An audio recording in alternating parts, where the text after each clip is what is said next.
No sleep. I convinced my wife she only had a few weeks to live. She didn't react the way one expected. Okay, so before you go calling me a complete asshole, you should know my wife, Stacy, has pulled some seriously fucked up pranks in the past. Like last August, after my mom got hit by that 18-wheeler, she secretly signed up for ventriloquism lessons so that during the funeral she could throw her voice and yell, "Get me out of here, I'm still alive, damn it," while the pallbearers lowered the casket. Or there was the time she tricked me into thinking LD won the lottery. That alone I might have laughed off, except she also convinced me to call my very married asshole boss and tell him the whole department knows he fucked his secretary at the office Christmas party. So I'd been looking for a little payback, you might say. Just last week, Stacy came down with a ferocious migraine, and 3 days in bed with a damp rag across her head didn't help one bit, so off to the hospital we went. From across the desk in his cramped office, Dr. Mercer said she needed a brain scan. He also suggested that, in his professional opinion, we should brace ourselves for the worst. Time slowed down while we waited for the diagnosis. Adrift and forlorn, we held each other for hours on end while the seconds ticked by on the clock above the mantelpiece. Oh sure, my beloved kept a brave face, but anytime she returned from her solo walks, her eyes would be all red and puffed out. Well, this morning Dr. Mercer finally called while Stacy was at the store. He used the landline because she hadn't answered her mobile. "So what's the diagnosis?" I asked, my stomach folding itself in knots. Again and again he insisted he couldn't discuss the case with anyone besides the patient, although 10 minutes of groveling wore him down. He sighed, lowered his voice, then said he had a hunch Stacy and I would have cause for celebration this Valentine's Day. All joy seeped back into the world. I thanked the doc a million times before collapsing into the chair, an idea for a prank already blooming in my mind. And boy, was it a doozy. At the lounge table, I rubbed my eyes until they turned all bloodshot, and then practiced my sullen face. Soon I heard Little Miss Loves to Prank come through the front door, kick off her shoes, and shuffle along the hall. As she stepped into the room, I looked up without saying a single word. A hand shot up over her mouth. I swallowed a gulp. Then, in a thin, weak voice, I said, "Dr. Mercer called. Is it bad?" Rather than answer, I simply pretended to sob into my hands. Stacy didn't burst into tears or scream, nor did she collapse on the floor. Instead, she let out a deep sigh and threw her head back. On the wall beside the window stood a dark wooden cabinet. She went over to it, slid open the bottom drawer, and lifted out this huge, metal trunk. I stood up. "Everything okay?" The trunk had a combination lock. Once Stacy rolled the numbers into place, the latch opened with a little click. "Do you love me?" she asked over her shoulder. Still in character, I said, "Of course I love you. I'll always love you. And we're gonna then drink this."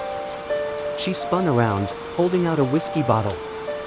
I craned my neck to peek inside the trunk and glimpsed a pair of handcuffs and a red bow tie before she blocked my view.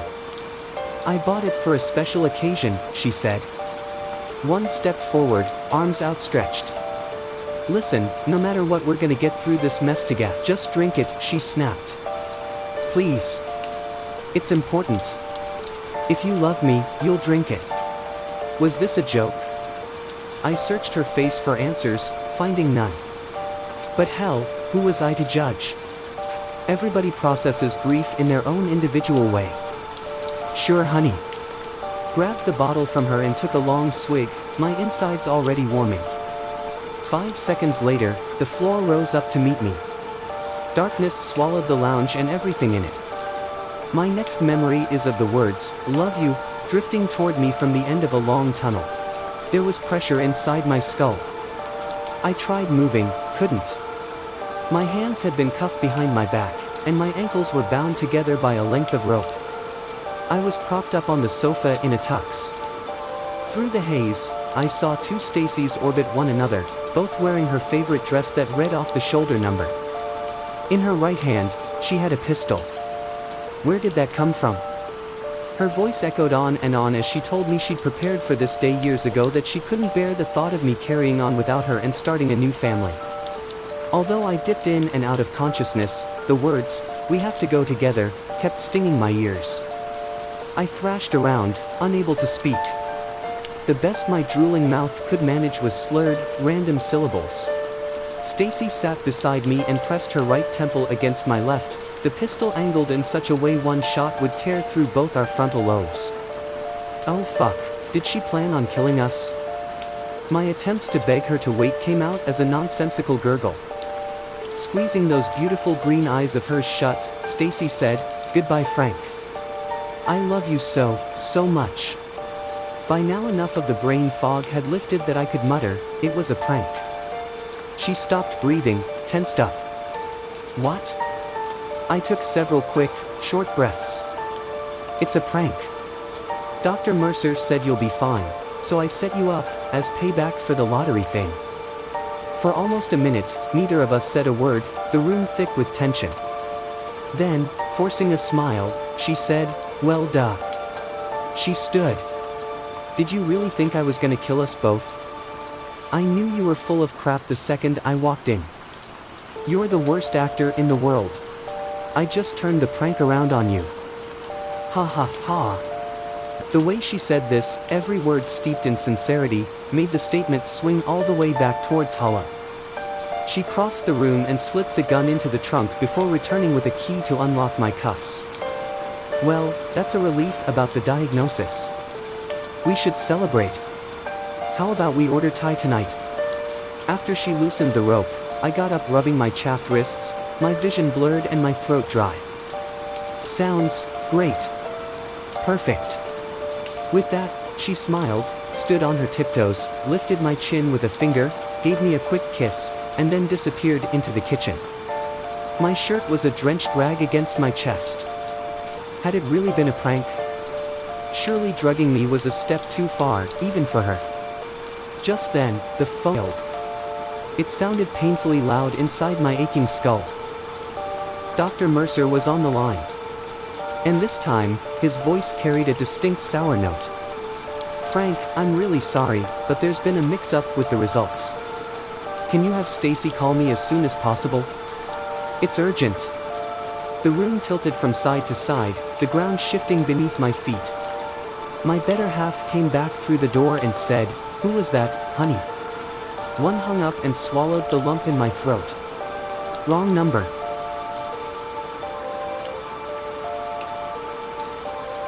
I worked at a video store in the 90's and had a tape returned that wasn't one of ours.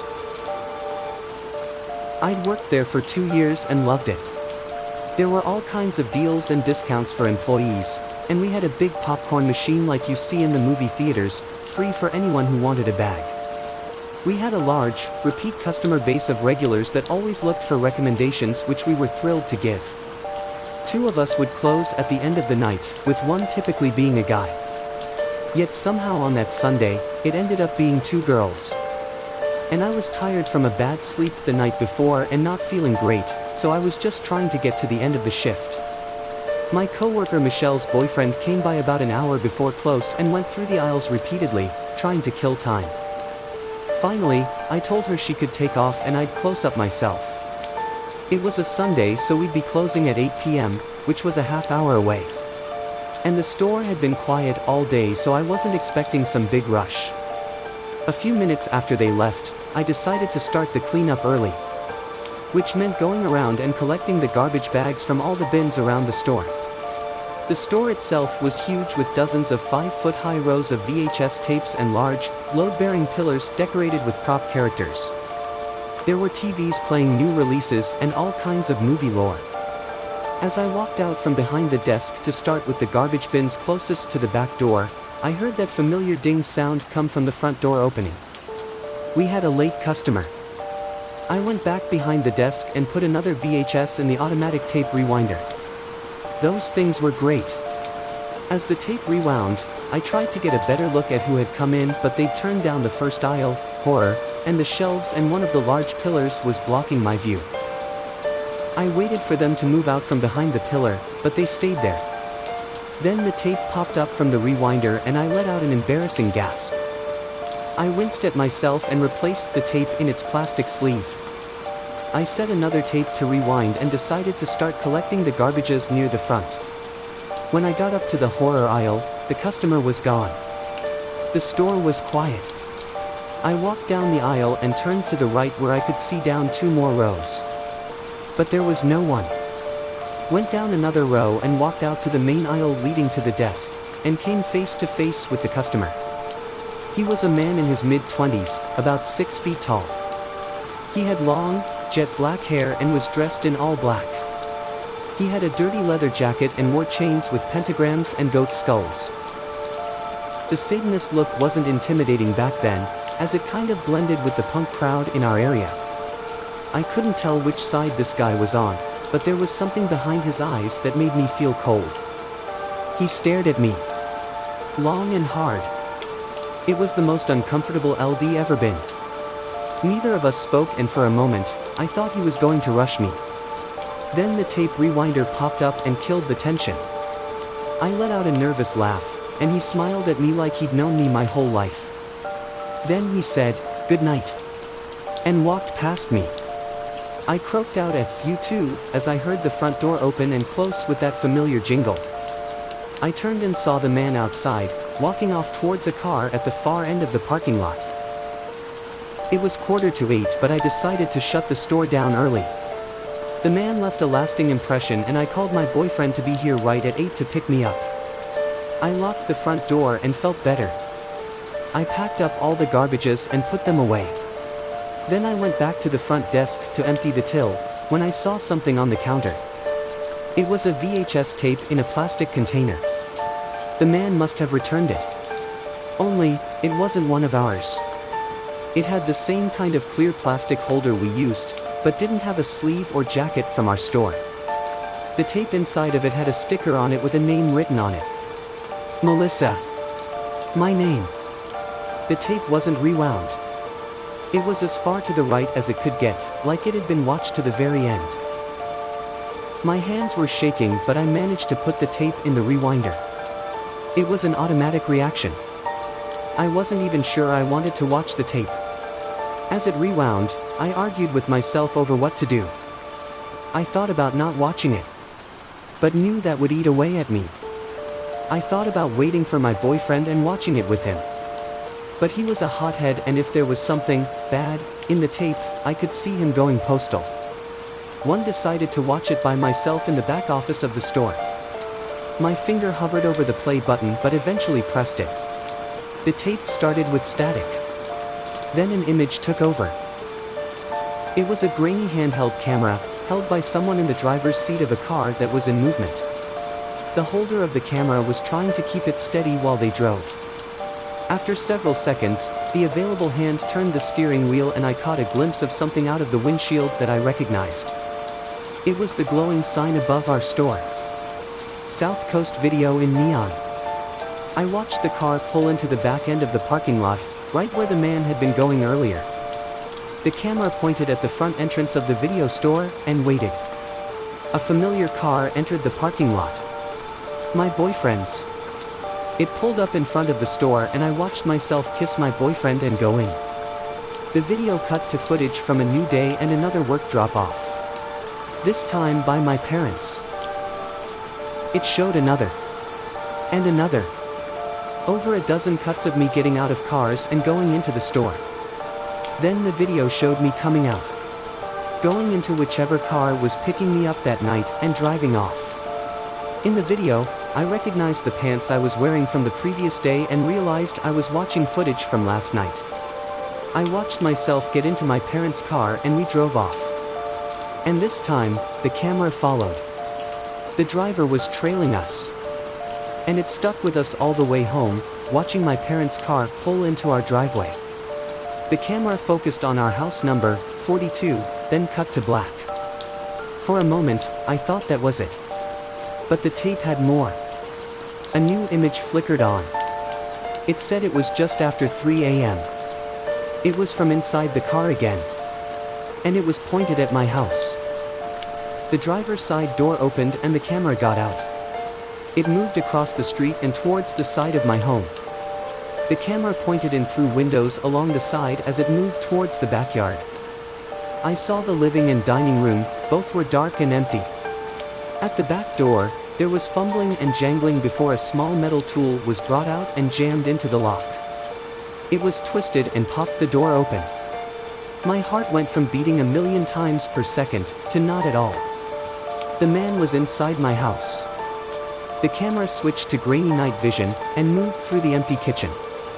It entered the living room and looked at photos hanging on the walls and books stacked on shelves. It took the whole room in. Then it turned to the staircase, the one leading up to the bedrooms. The camera moved up the stairs quietly and reached the second floor. I pressed stop on the VCR. I wasn't sure I wanted to continue. I reconsidered getting my boyfriend and asking him to watch it and tell me what happened. But I had to know. I pressed play. The tape began with the camera looking left, then right down the hallway.